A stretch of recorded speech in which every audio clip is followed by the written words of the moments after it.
When it comes to hardware questions about the iPhone, the one that I get asked about the most in the comments of my videos is what we should be doing to keep our battery running for as long as possible. Whether you've just bought a new iPhone 16 or whether you're using something a bit older, it makes sense.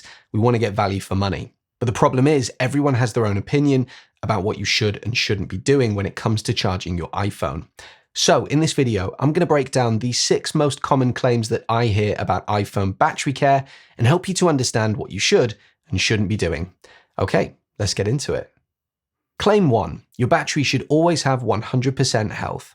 The first claim is that your battery should stay at 100% health forever.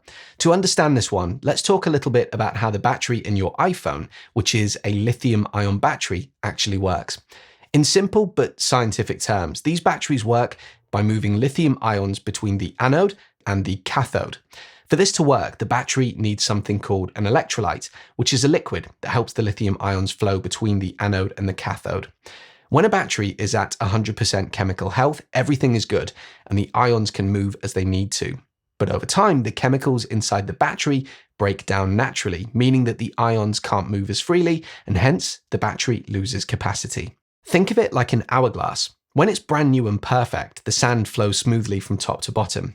But if moisture causes some of the sand to clump together, even though the same amount of sand is in the hourglass, it doesn't flow as smoothly. So while the hourglass still holds the same amount of sand, it doesn't work quite as perfectly as it once did. The only issue with this analogy, of course, is that an hourglass will generally stay in perfect working order forever, but a battery won't. If you're curious about your battery's chemical health, you can check this in settings. Just head to battery, then tap on battery health. Here you'll find loads of information about how your battery's doing, although the information available here does change depending on your phone. For example, on my phone, I can see that my battery health is still marked as normal, which makes sense. This is an iPhone 16 Pro that I picked up about a month ago. You'll also see the maximum capacity, which for me is still 100%, but this number will go down. Probably 6 to 9 months from now, I'd expect this number to start to drop. You can also check your cycle count, which tells you how many times your phone has gone through a full charge cycle, either in one go or partially, as well as when your battery was made and first used. So this one is a myth. It's just not true that your battery health should or even could stay at 100% forever. But there are things that you can do to help slow down this process. The most important factor to consider when it comes to battery aging is heat, especially high temperatures. Lithium-ion batteries work best in a sweet spot between 20 to 25 degrees C, 68 to 77 Fahrenheit. Exposing your battery to higher temperatures for long periods speeds up the chemical reactions inside the battery, so avoid exposing your iPhone to high heat wherever you can. Oh, and if you find that your battery's chemical health has dropped significantly, say 80% or lower, you can and probably should consider getting a replacement battery. Reach out to Apple for this. If you have Apple Care on your phone, I believe the cost is minimal, but even without it, you'll get a much better deal swapping a battery out of an otherwise good phone than buying a brand new device.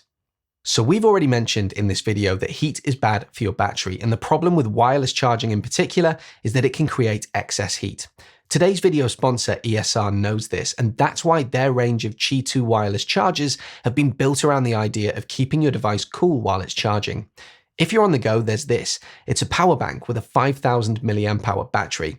It has a kickstand on the rear, so if you want to use this while you're on a train or a plane, you absolutely can. It has a USB-C port for charging the battery pack or for charging your phone by wire, and thanks to Qi 2 technology, it can charge your phone faster than similar battery packs, all while being only marginally thicker than the iPhone that you charge on it. For when you're at home, you've got this 3-in-1 wireless charging station with Cryo Boost. Essentially, there's a fan working behind the charging element. You can actually feel it when you put your hand close to it, and that's keeping your phone cool while it's wirelessly charging. You can fast charge your Apple Watch on the top and a set of AirPods on the bottom. Something that I love about ESR is you get a lot for your money. This whole charging station is among the cheapest that I've seen on the market, while still packing a lot of features.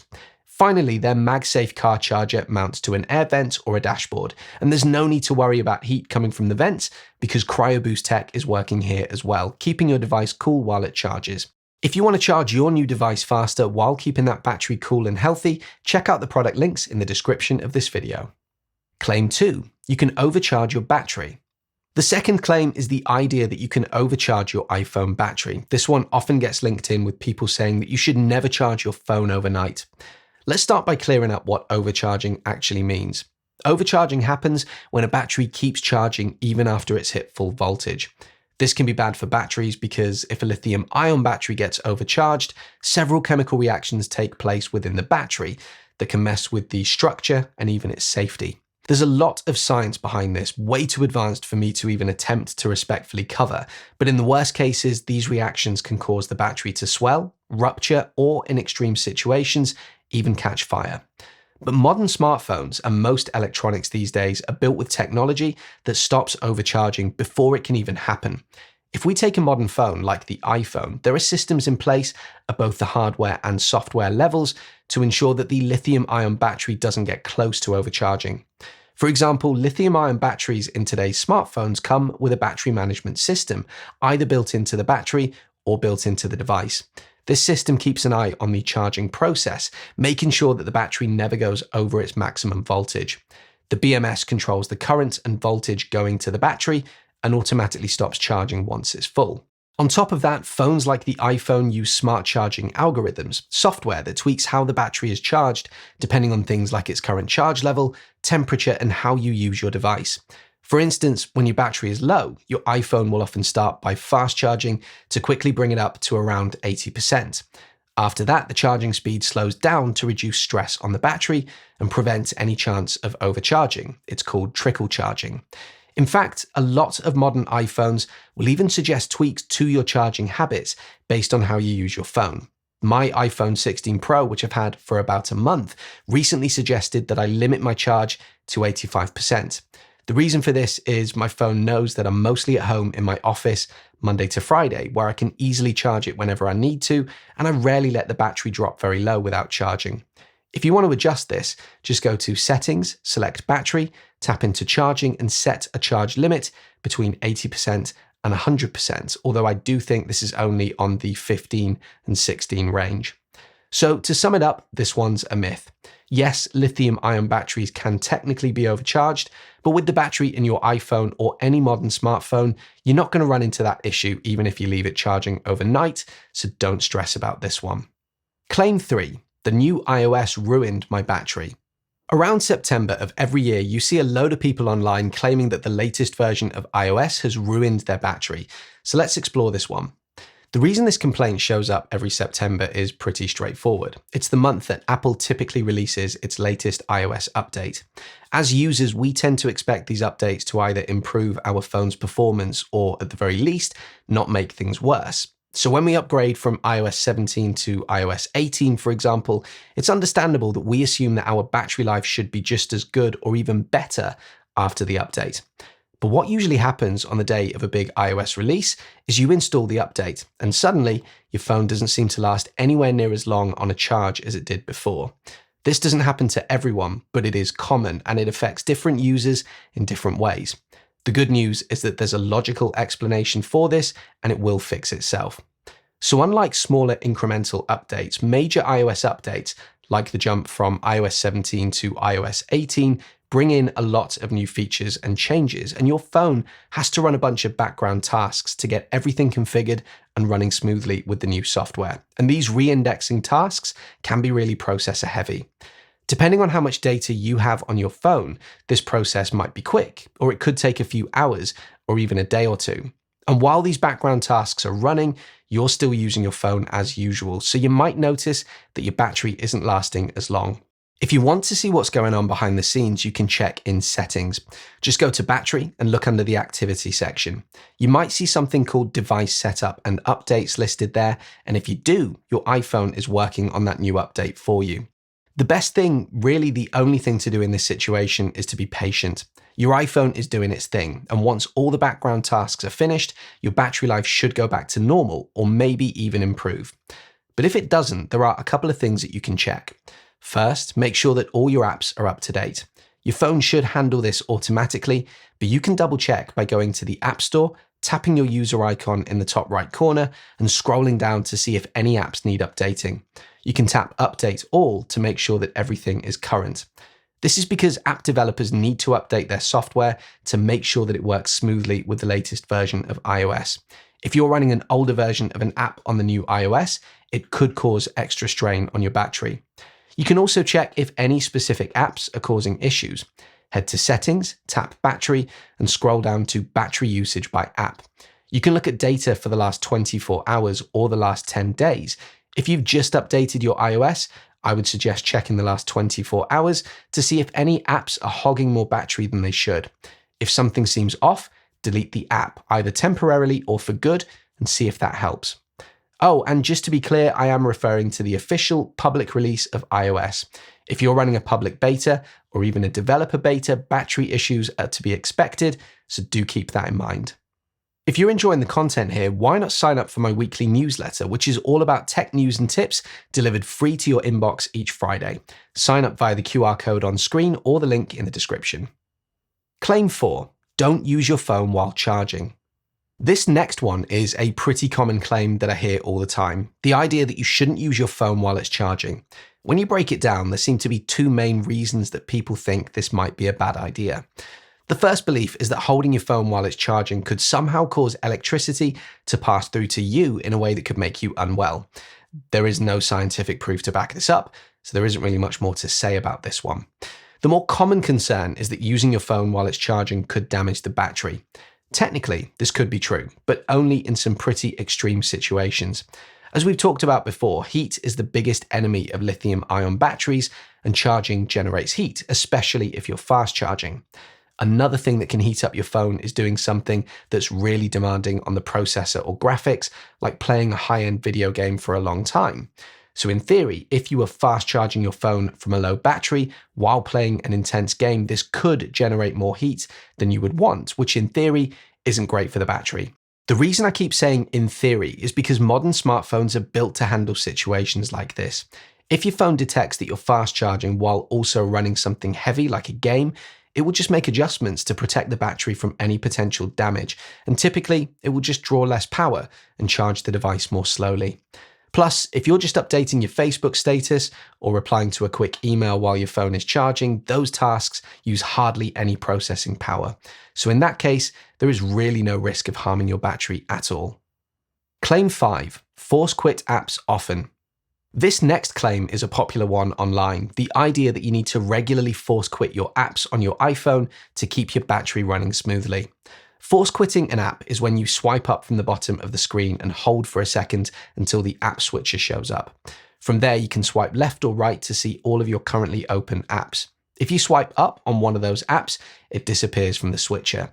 Now, I think this claim exists because when you open the app switcher, most of us see a whole lot of apps sitting there. That's because iPhones are built to let you have multiple apps open at once, and unlike a Mac, there is no clear way to close an app with a button in the corner. So we tend to keep opening app after app, and before we know it, we've got 10, 20, or even more apps open at the same time. Naturally, it makes sense to think that having so many apps open is using a lot of processing power and therefore draining the battery.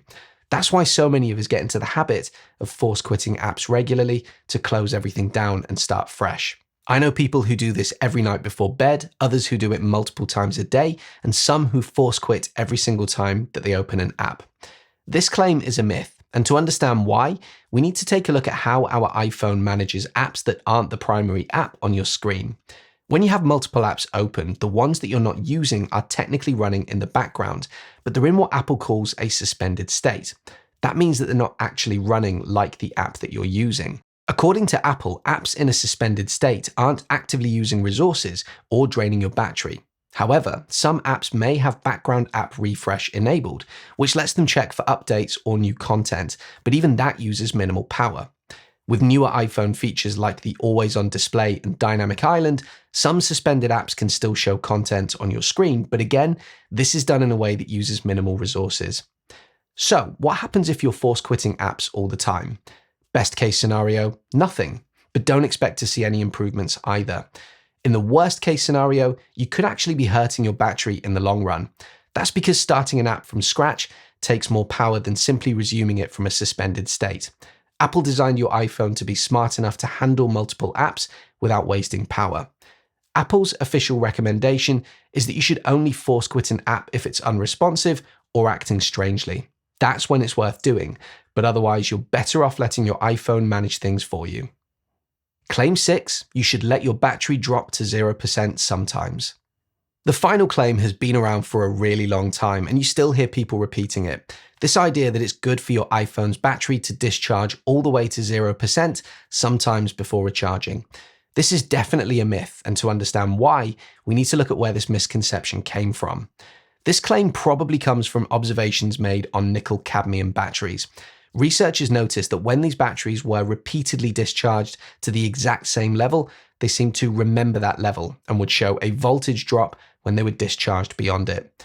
Unfortunately, this myth stuck around and ended up being applied to all batteries, even though lithium-ion batteries, like the ones in your iPhone, don't work the same way. Lithium-ion batteries don't have a memory effect, and actually letting them drop to 0% too often can harm them. Lithium-ion batteries are under the most strain when they're either fully charged at 100% or fully drained at 0%. The sweet spot for these batteries is around 50%, with half of the lithium ions balanced between the layers of the battery. That's why the general advice of keeping your battery between 20% and 80% is actually a pretty solid recommendation. So there you go, 6 battery claims. Honestly, the best piece of advice I can give you when it comes to charging your device is this. Buy quality charging equipment. It doesn't have to be official branded kit, but do make sure it's been produced by a company that you can rely on, and then just charge as and when you need to. Your iPhone is smart enough to figure out the technical side of charging for you, so all you need to think about really is, do you have enough charge right now for what you need to do? And hey, one less thing for us to worry about has got to be a good thing. What do you think? Any battery claims you'd like to share? Drop me a comment and let me know. And as ever, if you found this video useful, do please consider leaving me a like and subscribing to my channel for more content like this in the future. See you on the next video.